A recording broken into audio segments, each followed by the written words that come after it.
आज की वीडियो में हम पढ़ेंगे एनर्जी फ्लो इन इकोसिस्टम। देखो, हमारे इकोसिस्टम में जितना भी जो फ्लोरा एंड फोना है, यानी कि जो प्लांट्स एंड एनिमल्स हैं, वो डिपेंड करते हैं फ्लो ऑफ एनर्जी पर एंड मिनरल्स पर। अब फ्लो ऑफ एनर्जी क्या है? देखो, जो प्लांट्स हैं सनलाइट से अपना फूड प्रिपेयर करते हैं। प्लांट को कौन खाता है? Primary consumer. तो एनर्जी किसके पास गई? फिर प्राइमरी कंज्यूमर के पास। प्राइमरी कंज्यूमर को सेकेंडरी कंज्यूमर खाते हैं। तो इस तरह से एनर्जी का फ्लो होता रहता है।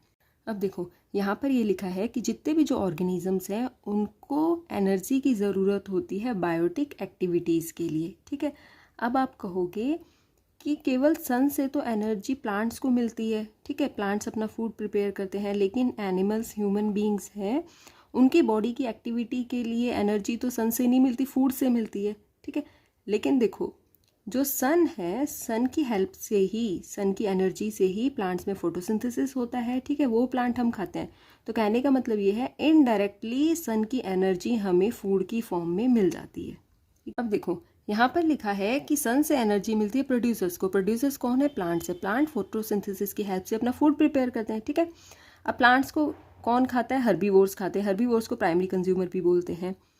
और हर्बीवोर्स को कौन खाता है? Secondary consumer. सेकेंडरी कंज्यूमर को खाता है टर्शियरी कंज्यूमर। अब इस फूड चेन में एक चीज़ ध्यान से देखना कि जो प्लांट्स होते हैं उनके कुछ पार्ट्स जब टूट जाते हैं, जैसे पत्ते हैं हमेशा टूटते ही रहते हैं, स्टेम होगी वो भी टूटती रहती है, तो वो मिट्टी में पड़ी रहती है। ठीक है, कुछ महीनों बाद आप देखोगे कि वहाँ पर कुछ भी नहीं मिलता। वो इसलिए नहीं मिलता क्योंकि हमारे एनवायरनमेंट में माइक्रो ऑर्गेनिजम्स प्रेजेंट है, यानी कि बैक्टीरिया, फंजाई प्रेजेंट है, जो उसको डिकम्पोज करते हैं।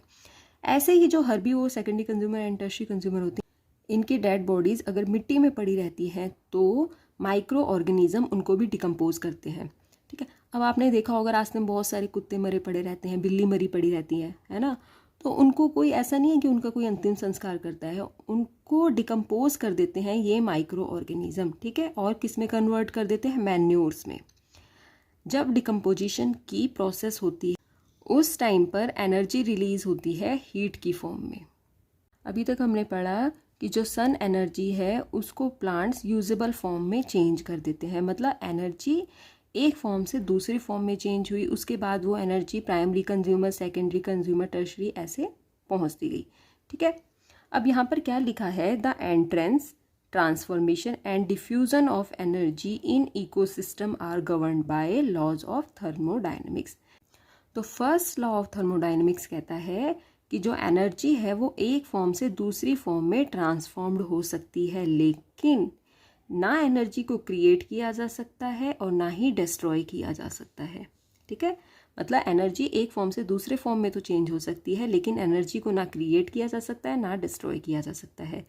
लेकिन सेकेंड लॉ ऑफ थर्मोडायनेमिक्स कहता है कि जब एनर्जी का ट्रांसफॉर्मेशन हो रहा होता है एक फॉर्म से दूसरे फॉर्म में, उस टाइम पर कुछ एनर्जी डिफ्यूज्ड हो जाती है इकोसिस्टम से इन द डिस्पर्स्ड फॉर्म।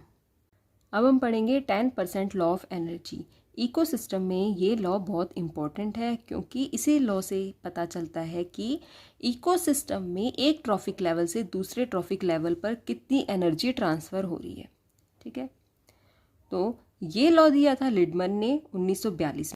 इस लॉ के अकॉर्डिंग क्या है कि फूड चेन में केवल 10% एनर्जी ही एक ट्रॉफिक लेवल से दूसरे ट्रॉफिक लेवल में ट्रांसफ़र होती है। ठीक है, 10% लॉ को हम एक चार्ट की हेल्प से समझेंगे। देखो, सन से एनर्जी मिलती है प्लांट्स को क्योंकि प्लांट्स अपना फूड खुद प्रिपेयर करते हैं। ठीक है, अब प्लांट्स को मान लीजिए 1000 कैलोरीज मिली, जिसमें से प्लांट ने 900 कैलोरी यूज़ कर ली अपने रेस्पिरेशन में, और वो जो कैलोरी थी वो एनवायरनमेंट में लॉस्ट होगी। ठीक है, अब प्लांट्स के पास कितनी कैलोरी बची? 100 कैलोरीज बची।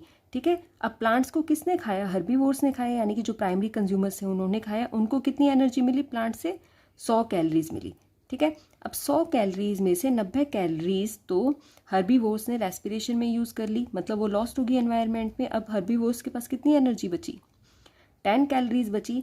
अब हर्बीवोर्स को कौन खाता है? कार्निवोर्स खाते हैं, यानी कि सेकेंडरी कंज्यूमर्स खाते हैं। तो सेकेंडरी कंज्यूमर्स को कितनी एनर्जी मिली? 10 कैलोरी मिली। ठीक है, अब कार्निवोर्स ने 9 कैलोरीज हैं वो यूज़ कर ली रेस्पिरेशन में। तो जो टॉप कार्निवोर्स हैं, जो लोअर कार्निवोर्स को खाते हैं, उनको कितनी एनर्जी मिली? 1 कैलोरी। ठीक है, तो आपने दिखाया कि हर स्टेप पर केवल 10% एनर्जी ही ट्रांसफ़र हो रही है। यही 10% लॉ ऑफ एनर्जी में बताया है।